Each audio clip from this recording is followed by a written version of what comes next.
қандай бақыт, өлмейтін махаббатымыз ардағыма. Ұлттық құндылықтарға негізделгіміз келсе, біз көркем әдебиетті, оның ішінде ұлттық құндылықтарды насихаттайтын кітаптарды оқуымыз керек. Былай қарап тұрсаңыз, қазақ әдебиетіне кездесетін барлық жауһарлардың барлығында дерлік ұлттық құндылықтар насихатталған. Мысалы, алыс қалмай қояйық, Оралхан Бөкейдің Атау Кересінің өзінде ұлттық құндылықтар, оның ішінде тұлғаның, адамның ұлтқа деген сүйіспеншілігінің қандай деңгейге жеткізетіндігі туралы ақпараттар беретін болса, Мұхтар Мағауин Тасының өлімі сынды бізде трагедиялық шығармаларда бізде жеті қазынаның бір туралы сөз қозғалады.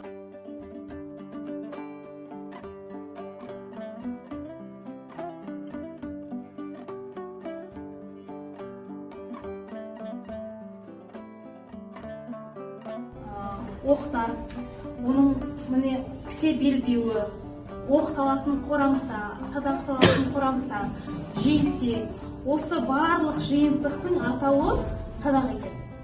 Атқан кезде ең маңызды рөлді осы бас бармағы ойнайды.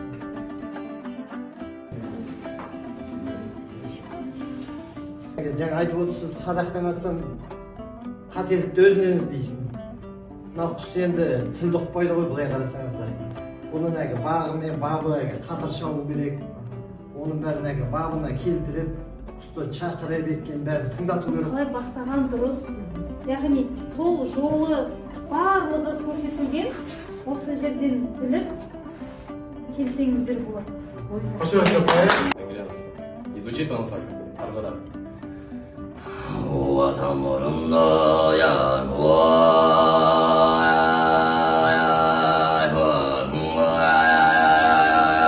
Это то есть слово худый.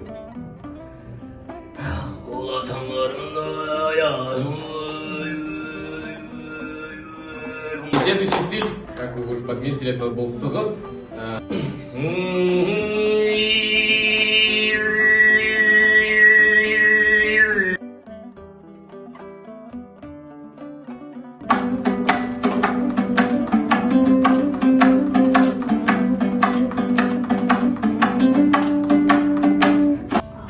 Шалдың әрекетші.